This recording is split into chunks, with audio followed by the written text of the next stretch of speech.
Hi everyone, welcome back to DietRocks. It's Tracy here, and I've got a little booklet that I'm going to review with you. Now, I found this in the shop possibly about a week or so ago, maybe 2 weeks, and my other half hid it in the cupboard and I couldn't find it.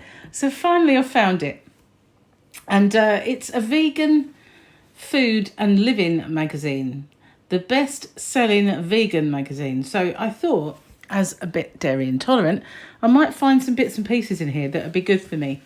Plus, with Gary and myself, that's my partner, starting a diet imminently, well, you know, it can only be good that we can maybe look through here, get some recipes or adapt some that fits in with our plan. So we've got 65 plant-based recipes. Red wine and onion tart with almond cream. Page 18, that's just one, I guess. Discover how oceans can heal the planet.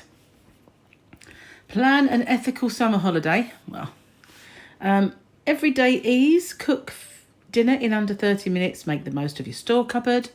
Delicious dishes that you just use 10 ingredients. I think it's because it's slanted and I'm reading it through the lens, which isn't easy. 5 documentaries that challenge non-vegans to think differently. Wine o'clock. Meet the makers leading the way in vegan wine. Vegan wine. I didn't realise that wine wasn't vegan anyway. So you learn something new every day. Pool cocktails, dandelion recipes, guide to Margate. How strange. My son and his wife or fiance, girlfriend, whatever you want to call her, they've just been there. It's only up the road from us, so we go quite often. Anyway, he went to see Craig David play and stayed overnight. Top tricks that would get you eating 30 different plant foods a week. Well, that's a challenge to get me eating 30 different plant foods per week. So it had a few bits and pieces like supplements inside, but they weren't any. They were just adverts, so we got rid of them. And I've never had anything like this magazine before.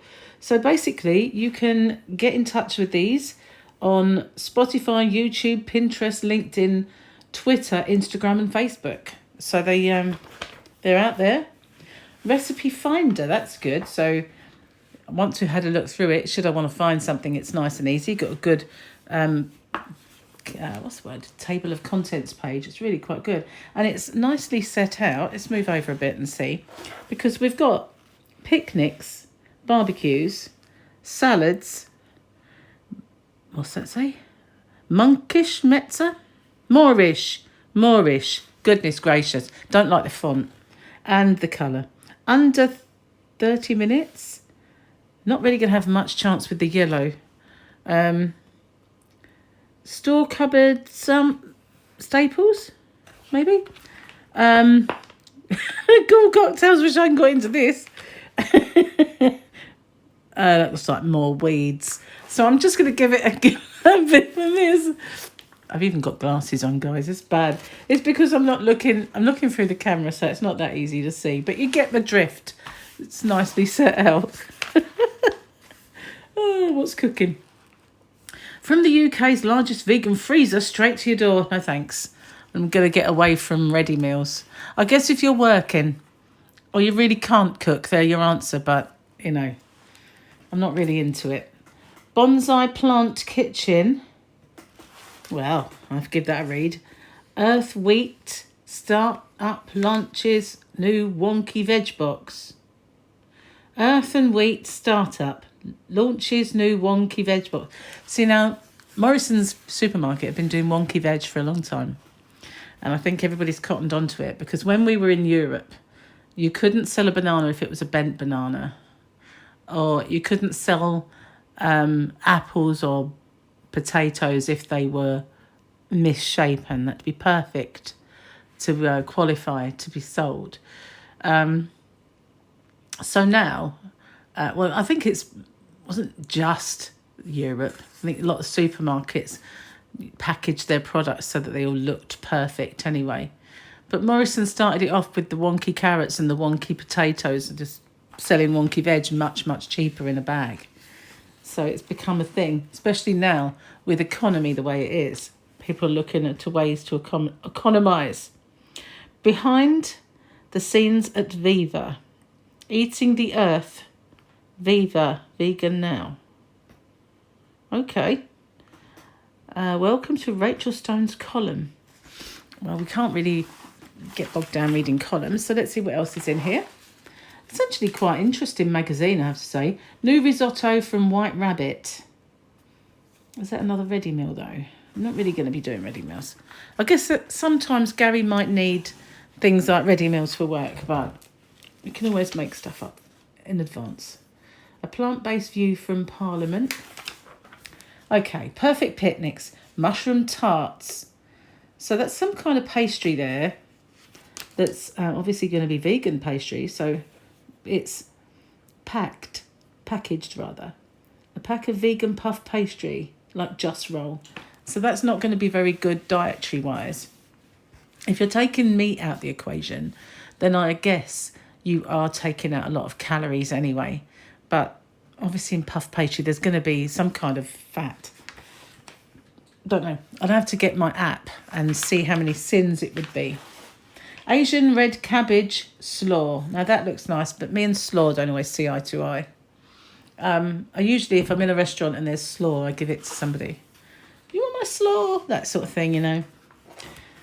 Someone usually has it. Occasionally I'll eat a little bit of it, but not much.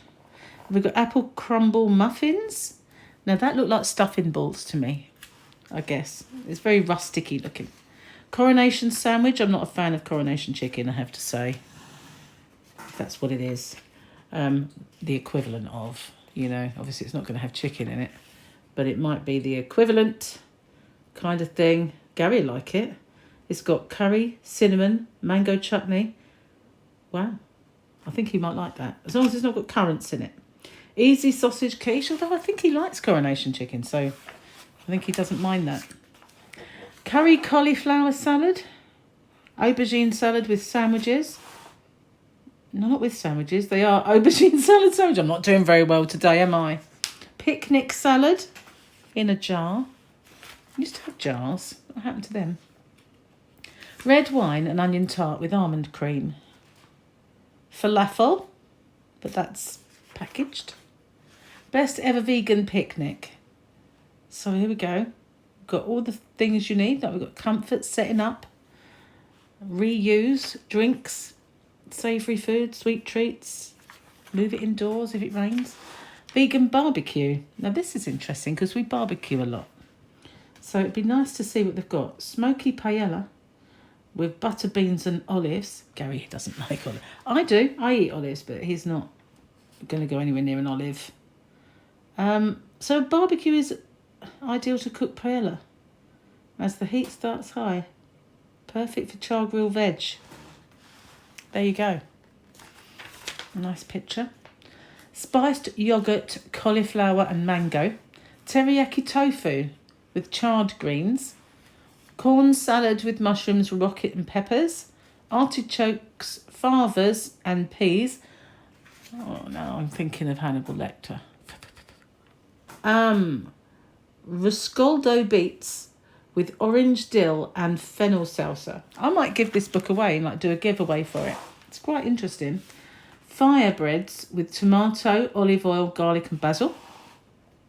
Grilled mushrooms with garlicky greens and toasted crumbs.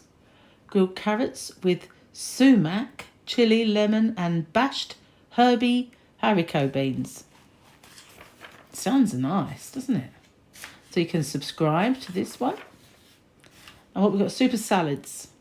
Harissa chickpea and feta. Pea, beans and quinoa. I love the way some people say that. Bell puree. Is that bell? Or is the B quiet and that's hell puree? I don't know. Panzanella. Spiced spelt salad with apples and lime. Carrot, cabbage, ginger and chilli slaw. Gary will love that. So if I do give this book away, I'll be writing some of the recipes down first. That's if I do. Moorish mezza. We do love a mezza, so there's more of these things. Garlicky potato puree with olive oil, lemon and parsley. Smoked aubergine salad with grilled peppers, spring onions and parsley. So these are the sort of things that me and Gary like, a bit of a Metza grill. And the cold Metza. Spicy broad bean balls with yogurt and tahini. Easy vegan. So we've got like stuffed onions. I'm not a fan of onions. I used to not mind them so much, but I've had a few onion overkills. When you get like you go to the Chinese and in the pot is just so many onions, it really puts me off. And when I had my jab, my COVID jab, oniony things started to taste funny. These look nice. Spiced Korean fritters. They do look good, don't they? Especially with a bit of avocado. Baked cheesy peppers with Cajun-style lentils. I wonder what cheese they use. I'll have to have a little look at that one. Korean-style chickpea pancakes. See, now, Gary won't eat a chickpea, but if you whiz it up and you're using it to make something like gram flour and things like that, he didn't mind.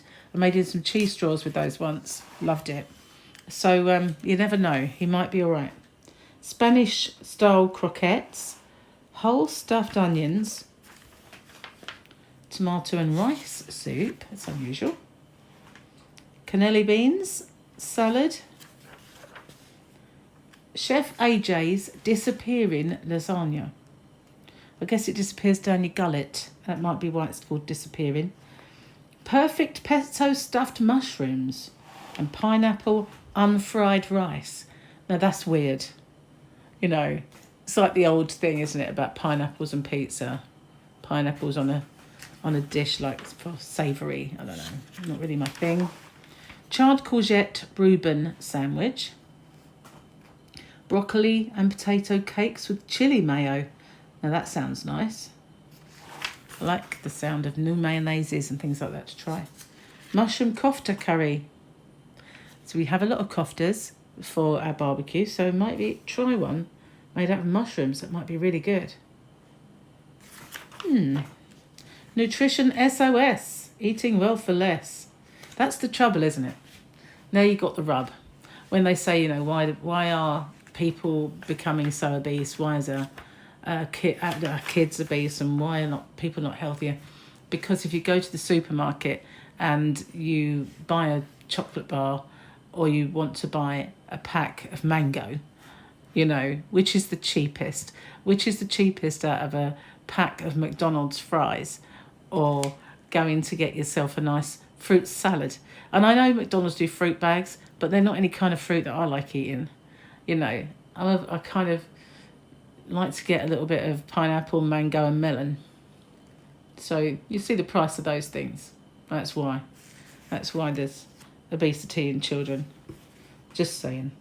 Anywho, let's move on. How to relieve digestive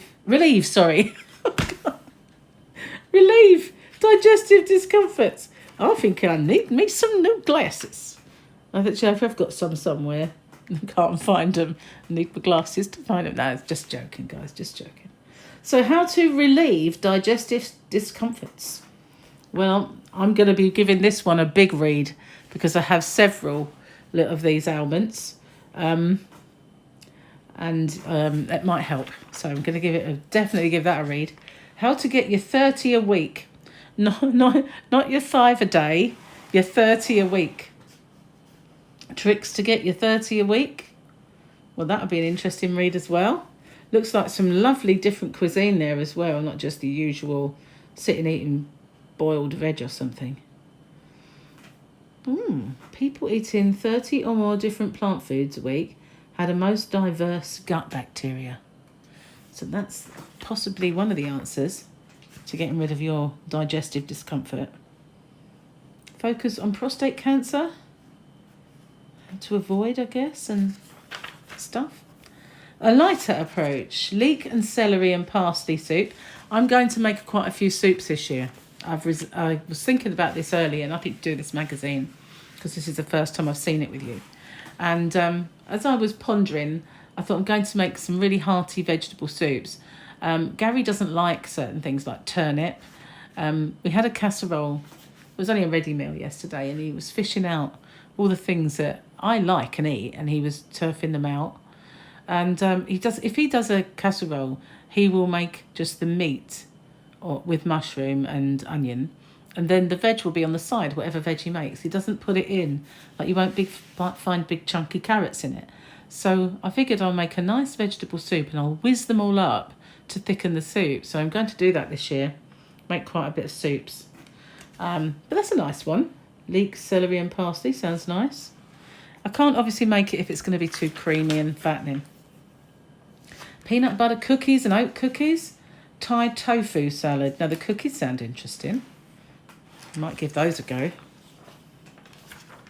I used to make them on low carb. A Jamaican feast. Sweet potato, chickpea and coconut curry. Rice and peas. Be interesting to see what peas they use, because when, you know, we talk in terms of rice and peas, they're not the normal peas. There's Scotch bonnet pepper in that. When I had rice and peas once, it absolutely took my head off. I thought it was going to be as a compliment to my goat curry that was... Sorry if you're a vegan and you're listening to this. But I thought it was going to cool my curry down. It was hotter than the curry. It was literally hotter than the curry. Jackfruit stew. So I'm not sure what jackfruit is, but I don't think we get them readily in this country, but you can get young green jackfruit in brine in a can. So I've never had a jackfruit.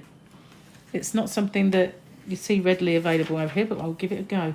But we've got more and more international cuisine shops opening and around, so you never know. Might become... I can remember when I was a child, you know, seeing corn and it was unusual. Can you imagine that? Corn is nowhere unusual now, but it was then. Easy everyday Asian. Singapore style chili tofu. So if you're not a vegan, you can easily just substitute that word tofu for chicken, can't you? I like looking at these magazines because quite often they are lower fat. Hoisin shiitake mushrooms. Now, I always think of a comedy sketch that involved Catherine Tate when I see shiitake mushrooms. And one with Harry Enfield. They both did one. Sweet potato and black bean tray bake curry. Now that sounds good. I like the sound of that one. I like sweet potatoes. And I do like black bean. Roasted cabbage with mango and harissa sauce. Sticky coconut rice cake with turmeric tomatoes. Oh, that's unusual. Turmeric's very good for you, so... Chia seeds, rhubarb and vanilla pancakes. No, I'd like that, but Gary don't like rhubarb. Well, you can always substitute it for something else. Asparagus polenta cake. Lemon risotto stuffed courgettes. That's fiddly. See, now, if I made a risotto, I don't think I'd want to go stuffing it in a courgette. It just, no. It doesn't exactly look the most appetising meal, does it? Big green lumpy things in a soup. Anyway, let's move on. Have a quick slurp of my drink. A Taste of Mexico. I like this book. Sickle pack. Sickle pack, maybe. Well, if there's any person here who knows how to pronounce that, I've probably not done it much in the way of justice, but it's an iconic Mayan dish. Oh. Tlaltequu.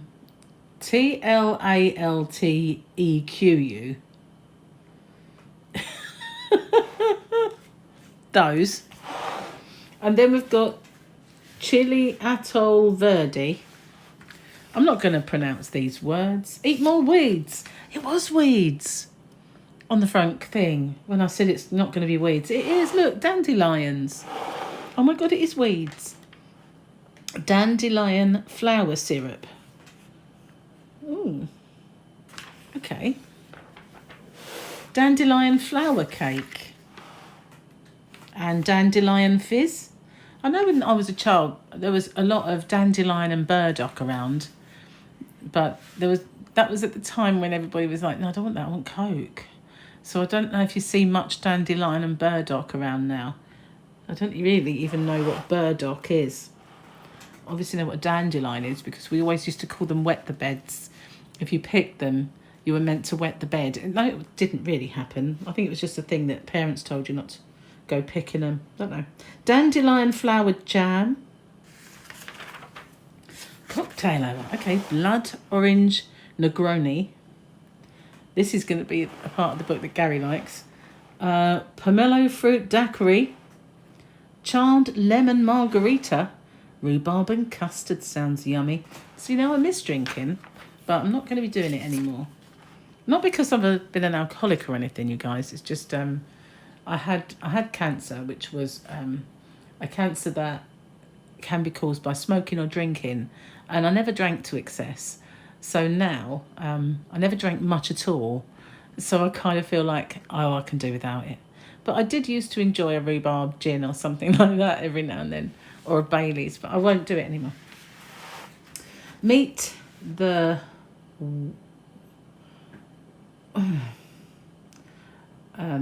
wine things anyway. What does that say? It looks like wine or winemakers crushing. I don't know. Maybe it says that. Maybe it doesn't. Anyway, they're winemakers. Ethical summer holiday. Read that later. Vegan beauty box. Ooh, so there we go. Bliss, Wick and natural salt soap bars, £4.50. Curly Sue Stronghold finishing gel, $17.99. Zao dessert rose palette, £58.50. Don't get much, do you? Guess, you know, it's the ethics behind it. Street food. That looks quite nice. Planet heal. Oh, yeah. How oceans can help the planet heal. So that's typical of me. Go for the big words, leave the little ones behind. The animals and the planet. Margate. Here we go. Margate on Sea. Now, she's not very far away from us. Been there rather a lot in life. So that Sarah Connellan is down from London to visit Kent's seaside town that is rapidly reinventing itself as an artistic hotspot, property boomtown, and happy vegan-friendly destination. Well, property boomtown. When my children were very small, we used to take them to Margate quite a lot, and it was nice. There was a little train ride on the beach, and we would take them there all the time. And then over a few years, it started to get really downtrodden. There were a lot of druggies and all kinds of litter and graffiti, and it went from being a quaint, beautiful seaside place to something of a bit of a downcast kind of, you know. Although you still go occasionally, go in the arcades, visit. Even the town itself, the shops started to disappear, and it was just basically very, very cheap outlets and thrift stores. That's all you kind of see. But Paul and Victoria have just been, and they had a really lovely a la carte Chinese meal in one of the restaurants there. And walking around the shops, he found quite a lot of quaint shops, vinyl shops selling, you know, records and stuff like that. And he really had a good time looking around them all. And when Gary and myself went, because we went to see we went to a gig. we ate in a restaurant there, and it was a little cafe, and some of the bands that were playing at the gig were eating in there, and it was quite nice.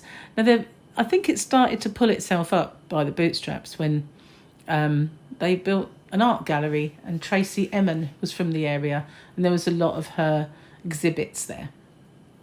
And it started to have a bit more rejuvenation. So yeah, it's quite quaint in places. So definitely worth a look. I've not seen the Tom Thumb Theatre. I've seen adverts and signs for it, but just a little way up the coast, as you go, it's still classed as Margate, I think it's Cliftonville. There is a shell grotto, and it's underground caves that are covered in shells on the walls, and there's mosaic patterns made with them. Absolutely incredible under your feet that you don't think are there, and they discovered them. I think they're Victorian, and they were discovered and reopened, and that's actually really, really quite quaint. So yeah, it's got a lot of history in Margate as well. So yeah, a little piece about Margate, and I think we're more or less at the end of the book now. We are. So that's it. Tell me, did you like it? And I do apologise for my tongue-tied and bad reading and my ramblings about the past. Anyway, thanks for watching. Tell me what you like, what you don't like, and I'll see you on the next one. You never know, I might do this as a giveaway at some point. We'll have to see. Bye for now.